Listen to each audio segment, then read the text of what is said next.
Good afternoon, traders. It's Bill Baruch with Blue Line Futures in at your midday market minute. Happy Fed Day. It's freezing cold here in Chicago, but the stock market's heating up. The S&P, NASDAQ, they're all moving higher right now. Apple's earnings got the ball going after the bell yesterday. Boeing came in strong today. You got the Fed meeting right now that everybody's getting excited. The Fed's going to take a turn down dovish lane. Not so fast. We don't think they're really going to be dovish yet. They're not going to paint themselves into that corner just yet. PMIs last week were good. They had a blowout jobs report earlier this month. We don't have GDP numbers, but again, look at some of these earnings. They've been solid. There is some fears with the international trade conflict in their earnings calls and some of the guidance, but ultimately it's not so bad. We're not in the depths of December. The Fed does not have their back against the wall, and there's no reason to paint themselves into a corner. So again, they're going to stay the course with maybe not as hawkish of what was viewed as a hawkish rhetoric in December, but a little less hawkish than that, and definitely not dovish. Right now, you're seeing a 1.3% probability the Fed hikes in March. And we think after today, you can see that more about 5 to 10%. We don't think the stock market would like that. A lot of resistance up here. If you are selling the market, as we've talked about,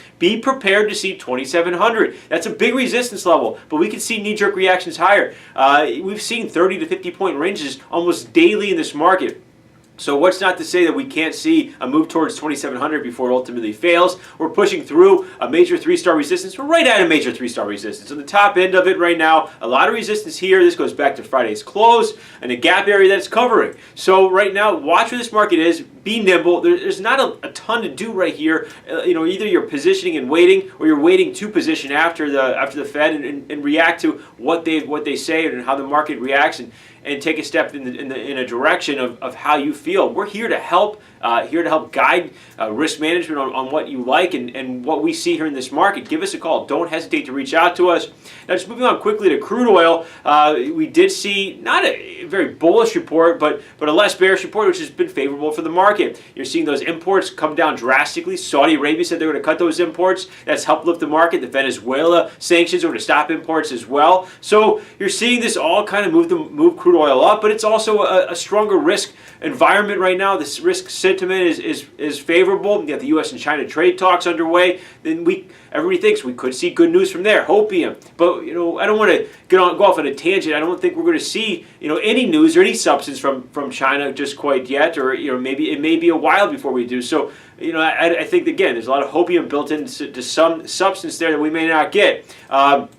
A lot of resistance as crude's running into, and just kind of think about this. There's a tremendous wall of resistance that we're going into from December volume to major retracement levels. But right now, it's hard to fight that tape as it does push up. Give us a call. We're here to help talk about it. And then lastly, on gold and the dollar, you're seeing the dollar grind up a little bit here. We think the dollar could knee-jerk a little higher as the Fed is on that hawkish path. Let's call it, it's hard to say less hawkish because everybody thinks they're going dovish now, but they're ultimately stay the course, let's call it, and that's going to be perceived as hawkish still. And the dollar could jump up a little bit, and the gold should come down a little bit. There's going to be some opportunities here. The treasury market should come down a little bit. That should be a buying opportunity. So stay nimble. Give yourself a chance to step in when the market hits the levels that you want to trade. And again, we're here to help with that. Give us a call, 312-278-0500. You can email us at info@bluelinefutures.com. You can check our website for updates, and you can sign up for a free trial of our research there. But remember, futures trading involves substantial risk of loss